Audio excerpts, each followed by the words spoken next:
Keep praising the Lord. Keep worshiping Him. He deserves our worship. He deserves our praise. Come on, lift up your voices.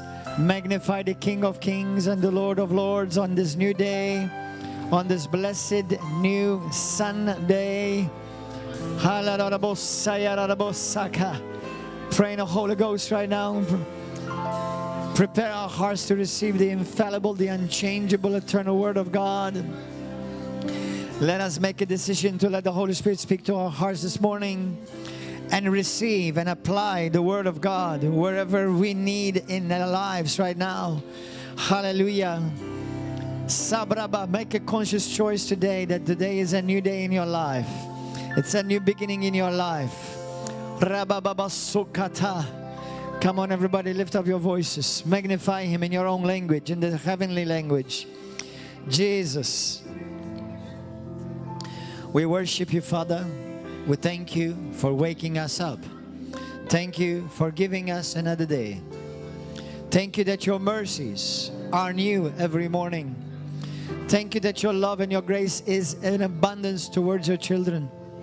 Lord, I ask You today, continue to work in our hearts, mold our hearts, our minds, our understanding, in the mighty name of Jesus.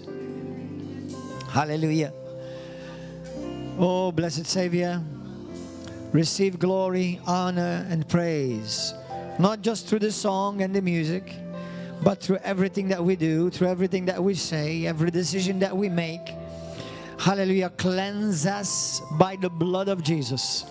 Cleanse our hearts.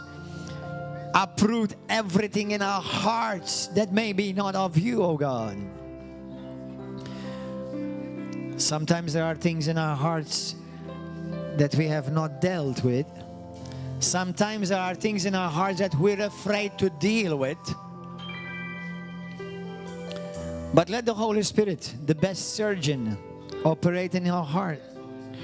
In this past week or so, one of the words that came up very frequently was heart transplant. Heart transplant. And I believe God in this hour all over the world. If we truly believe, brothers and sisters, if we truly believe Jesus Christ is coming soon, He's going to come for a bride that looks like Him. I want to remind you that. That's a whole seminar by itself.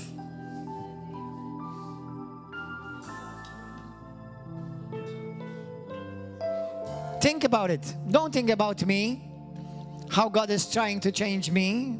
Think about how God is trying to change you. And the Bible says we're being changed, we're being transformed from glory to glory by the Spirit of God. You know, when we think about holiness, you know what is the worst thing about the messages of holiness, or supposedly messages of holiness? Because many people think that holiness is only what we dress, or what you put on, or what you do not put on, or maybe even your actions. You could be looking like a saint on the outside, but you're corrupt and eaten on the inside. So you're not holy anyway. What does holiness look like? It looks like Jesus. Anything that does not look Jesus is corrupt. Full stop. That's it. If you don't like me, you have another sin to deal with right now. If your holiness does not look like Jesus, I'm sorry, you have fallen. Maybe some of you say, well, it's easy for you to say. No, it's actually not easy for me to say. I have to work on constantly being consecrated, set apart, not in what I dress or where I go or what I eat, but in my heart attitude. Many Christians learn the formula, but it never transformed their lives. And you'll know what you're made out of when you're tested. Hello, come on. I want to remind you once again, today is April, 4 months into the year. What was the year? What was the accentuated word for this year? Many hearts will be tested. Why do you think they will be tested?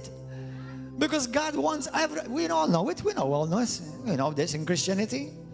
You cannot be a Christian even just for one day and you won't know this. God wants your heart. Your heart, that's it. Not your excuses or your reasonings, your heart, period. Let your will be done in me. Full stop. That's it. Done. Stop arguing. Whether you're arguing with the pastor or with the husband or with the wife or with the guest speaker, stop it. Be Jesus. And those of you who say, well, you're not Jesus. Well, I didn't tell you to be me. I told you be Jesus.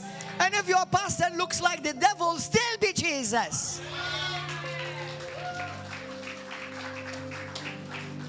Stop making excuses. You think God is going to excuse you because I made a mistake or somebody else made a mistake or your wife made a mistake or your husband? What do you think God is going to excuse you? Well, you've done it too. So what? Why are you shouting, Pastor? Because sometimes in the world and in the church, many are deaf. God is speaking, but they're still deaf. And don't come and tell me anything after the church service. Deal with it.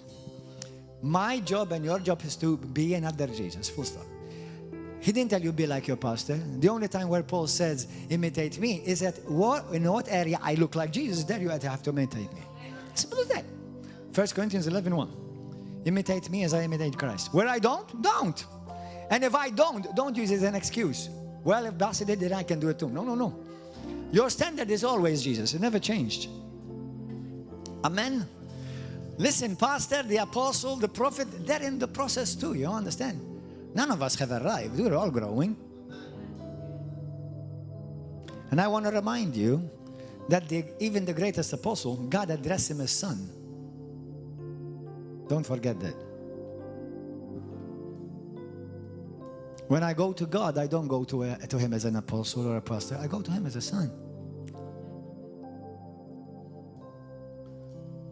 Amen. That's why I believe. I don't know what Pastor Randy is going to preach about, but whatever he's going to preach about, I know he's going to deal with our heart for sure. For sure. If God is going to test your heart, that means He's going to pass you through some testing so that your heart will become like on fire like His heart, beating with the same beat of His heart, bleeding like His heart, caring like His heart. If you've been hurt, injured, join the club. And remember, some of the times you are the person injuring.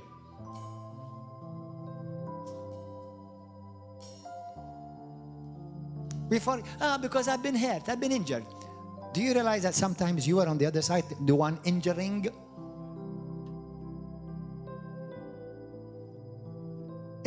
Listen, I remember once, do you know Teremize? Teremize, do you know Apostle Teremize? One day Teremize was here. He came here a couple of times. He's a mighty man of God, he's a good brother. He's an apostle. One day he said this quote. He said, as Christians, we do not have the right to preach what we think. We preach what God said, period. We do not have an opinion. Do you understand that in nothing, in any subject, as a Christian, you do not have an opinion. We do not base our life upon visions or prophecies. There is the Word. That's the foundation, period. If you don't like it, deal with it. That's it.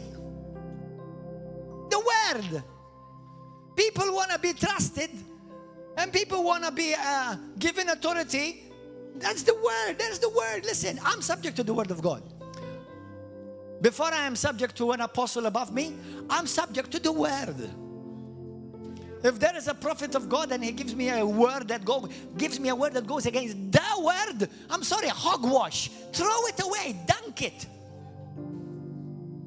The Word. It's the Word. Everybody say the Word. Do you know what Jesus said? On that day, you will have to give an account for the word I spoke to you.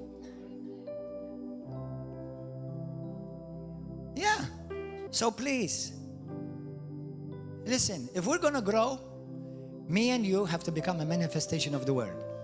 And stop looking at me. Stop looking at Pastor Andy. Stop looking at anyone. Look at Jesus. We never preached, looked at me. I never told you, look at me. I told you, look at Jesus. For 18 years I've been a pastor. I told the church, look at Jesus. Simple. It's simple. People confuse simple, man. Amen. Lift up your hand. Ask the Holy Spirit to speak to you. Think about nothing else right now. The word, the word, the word. The word. We must be, more than any other churches, with all due respect, we must be people of the word. We're a Rhema church. I am a church of the word. We're the church of the word. And the Holy Spirit, 100%. But first the word. Not the Holy Spirit first.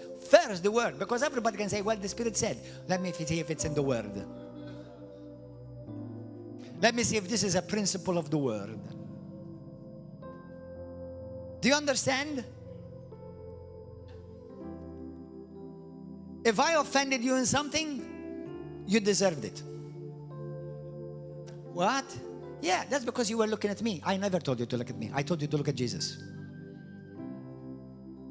You know how many people offend me every day? And I have to remain strong looking at Jesus. At least as a church, obviously, I don't want to offend you. Let me put it clear. I don't want to offend anyone. But in life, no matter, listen, Jesus was perfect. He offended a bunch of people. So if Jesus offended, I'm not going to be able not to offend anyone for sure. Do you understand? So if we're going to grow, we're going to grow with the Word and the Holy Spirit. The Holy Spirit makes the Word of God alive in our hearts. So ask the Holy Spirit, speak to me this morning, Lord. Let your word be done. Let your will be done. Your way, not what I think, not what my emotions tell me, not what my mama told me, not what another church did. The word. Go back to the word. I believe in prophets and apostles. I believe in pastors and evangelists and teachers. I believe in visions and prophetic dreams, and I've used them many times, but never at the cost of changing or altering the word. Never. Never. Amen? And that's not because, I'm telling you this, not because I do everything right. I'm like you. I'm in the process. I'm in a journey. I'm in a journey like you all. We're in a journey. Pastor Andy is in a journey as well. Amen, brothers and sisters. Hallelujah. So, Father, we ask you this morning, whatever word you're going to speak through the mouth of your servant, let your word pierce our hearts. Change us, transforming us in the mighty name of Jesus. Hallelujah. And before we sit down, can I give you a word? Can I give you a word of encouragement?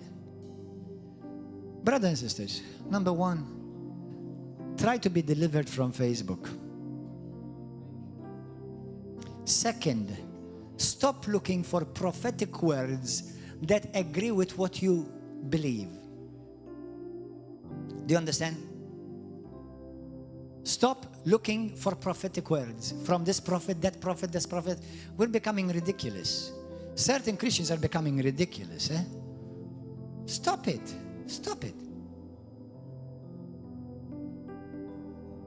Stop. You know, when people share prophecies, I rarely share them.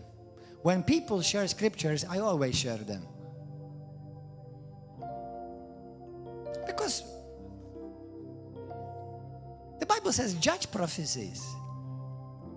The word is the word. The word is unsettled in heaven forever. It cannot be changed. That's it. Prophecy is subject to what the prophet was thinking, what the prophet was going through. Is anyone listening tonight, this morning? I believe in prophets, but unless it confirms the word. And let me give you another thing. Let me tell you another thing. Let me tell you something. When a prophet speaks in the Bible, prophets always speak from the church to the local church. You cannot grab a prophet from America to speak to the River of Love, who knows nothing about the River of Love.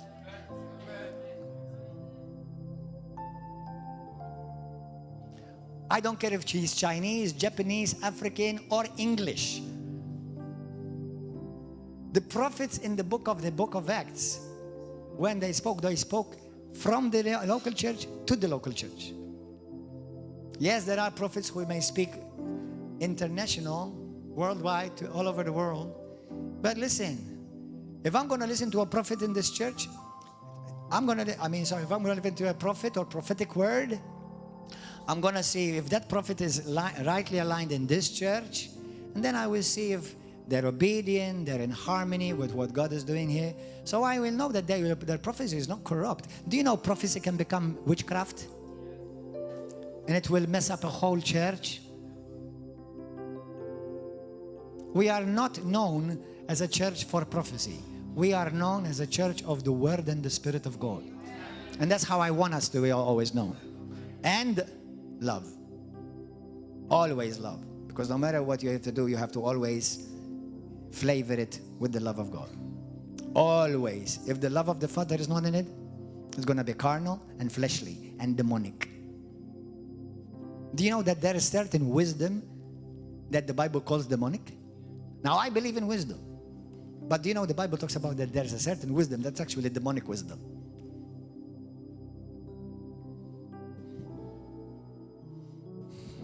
Where did that come from, Lord?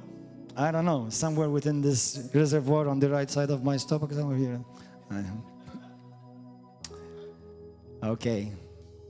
Well, Father, we want to thank you. We bless you. We honor you. We declare you Lord, God, and King. And Lord, when we say to you, Lord, that means your master. It is your will, your way, your word. What you say goes, not what I think or my emotions or the prophet or the prophecies. Your word, your will, your way. In Jesus' name. In Jesus' mighty name. Give a mighty shout to Jesus. Hallelujah. Hallelujah. Hallelujah.